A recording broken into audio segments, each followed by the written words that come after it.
One of the most famous faces in the world belongs to the ancient Egyptian pharaoh, King Tutankhamun, which I'm going to show you how to draw today. Now, before I do that, remember, if you want to know what's coming up next, hit that subscribe button. Okay, right, I'm going to start off with a 4B pencil and just rough out the shape for you quickly. Now, first of all, I would start with the face, which would be this kind of shape here. Okay, almost like a guitar plectrum. Like that, okay?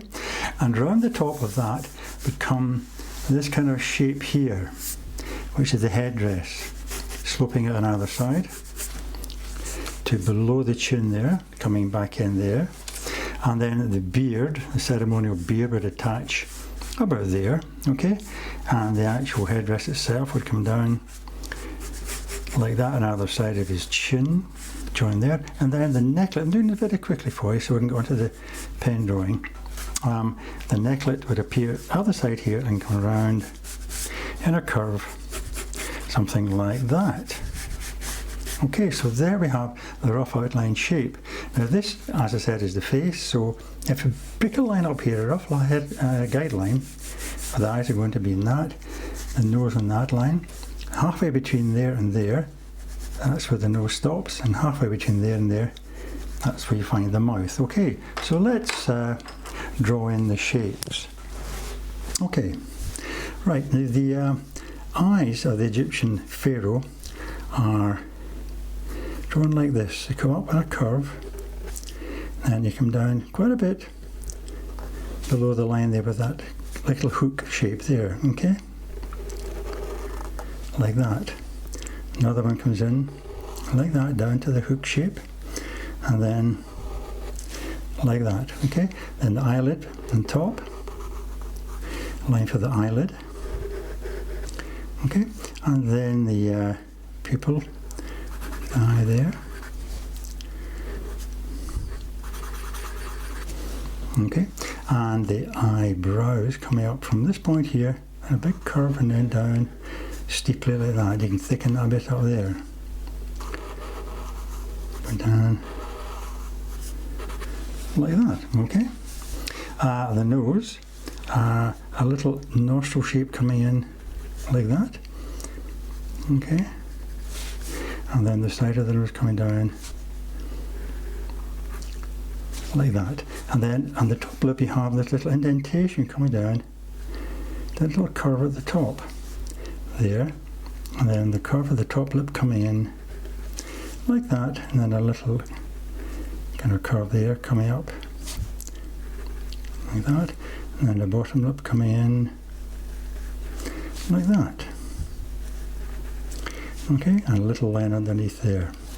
And now the headdress itself, and finally comes in up like that, on the top down to the side, and then on the other side the ears will come in like that. You draw this line doubled up, and then this shape here, and then you have a kind of earring type thing on his ear like that. Just draw it as a black dot, okay? That line coming up, and that middle line, and that curve, and the black dot, okay?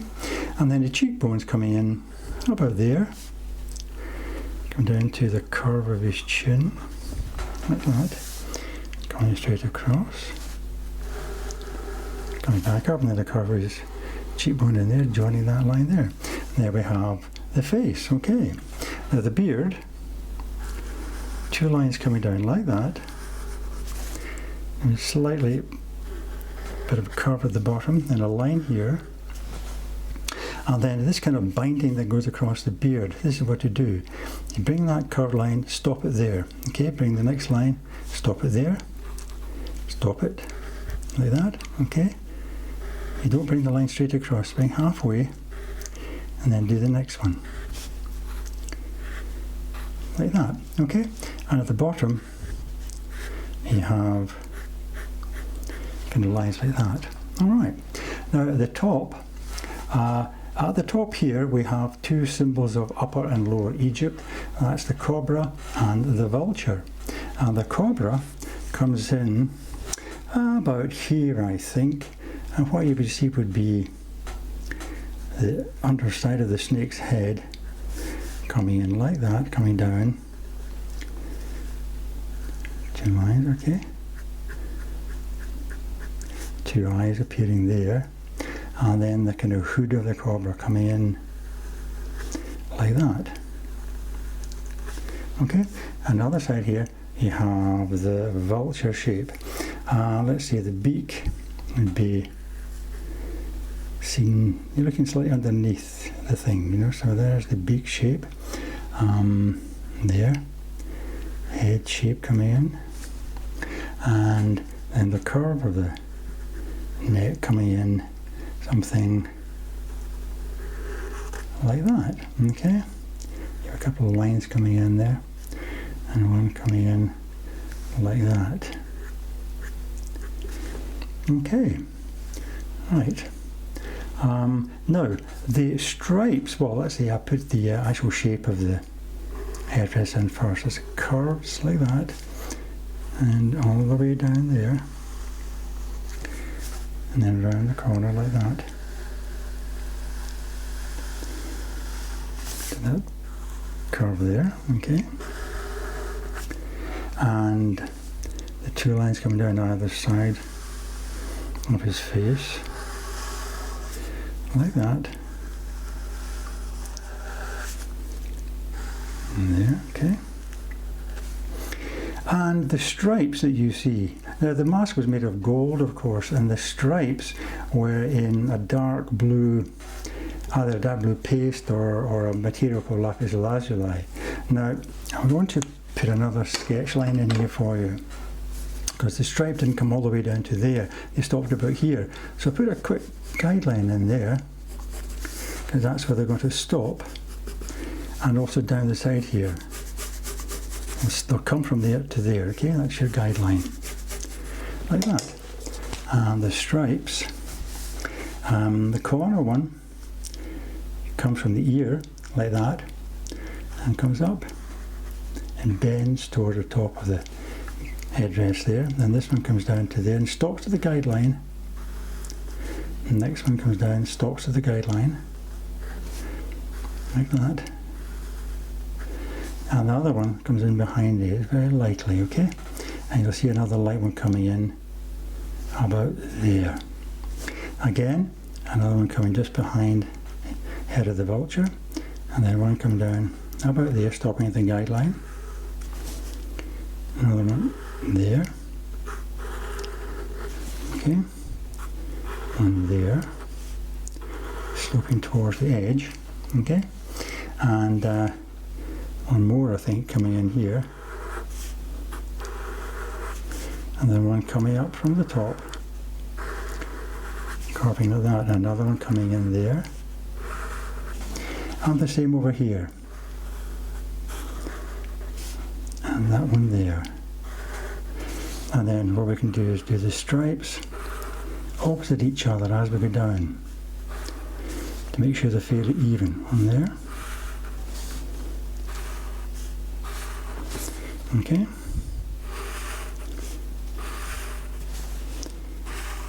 Like that.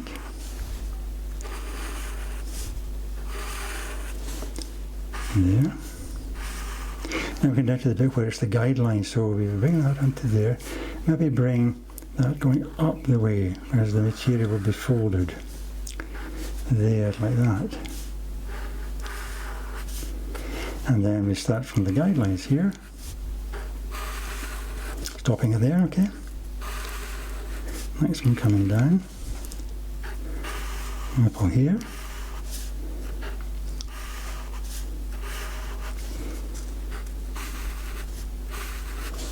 Like that.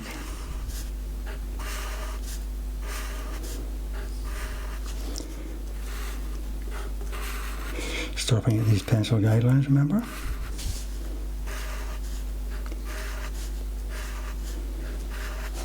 I'm getting slightly thinner and narrower as you go down to the bottom.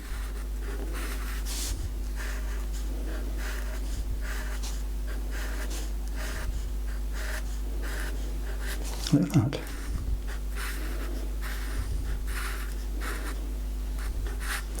Okay, now the part of the necklet you'll see beginning in here, and this consists of kind of parallel lines of let's see now, 1, 2, I'll put another one in here I think, let's see, in there, 1, 2, 3,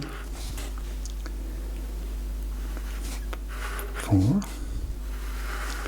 5, 6, 7, 8. Okay, now this top one doesn't have anything on it, and these other ones have, when you look at the mask, they are inlaid stones. Now you don't have to do them all straight down like that, continue that line. I would do it almost, it's a slight brick effect, make it more interesting, like that. So that line, instead of starting there, we start just about there, you see.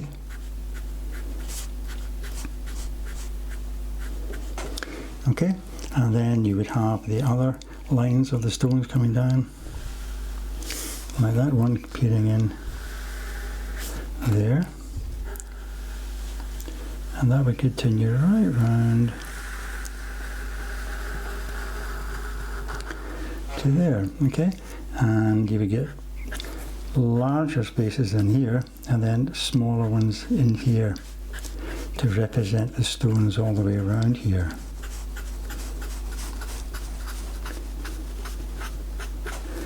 Okay, and another one.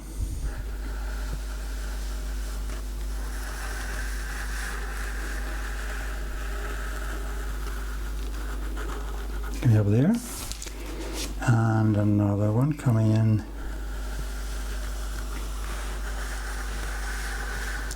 here, and one coming in here.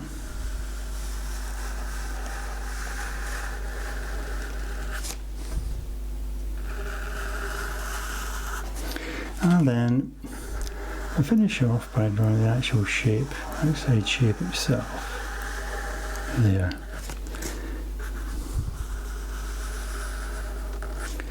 Okay, and just carry on and put in your brick pattern all the way around here. A couple of that line is darker from than this one, by the way, when you look at the colour version of it.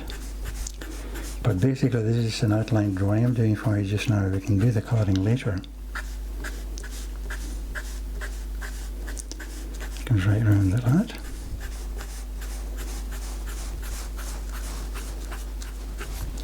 And one more in here.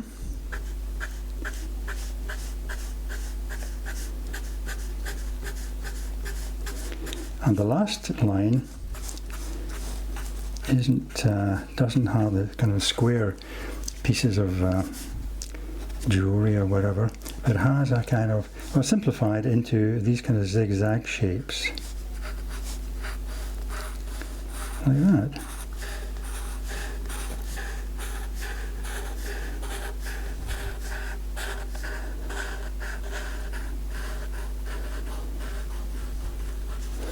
Excellent. So there we have the very famous mask of Tutankhamun. And obviously if you were doing it in black and white, I would continue and black in these stripes here, and perhaps some of these here as well. But what I'm going to do in the next one is to show you how to colour it in. But in the meantime, keep drawing, okay? Hope you enjoy this one, and all the best, and in the meantime, happy drawing.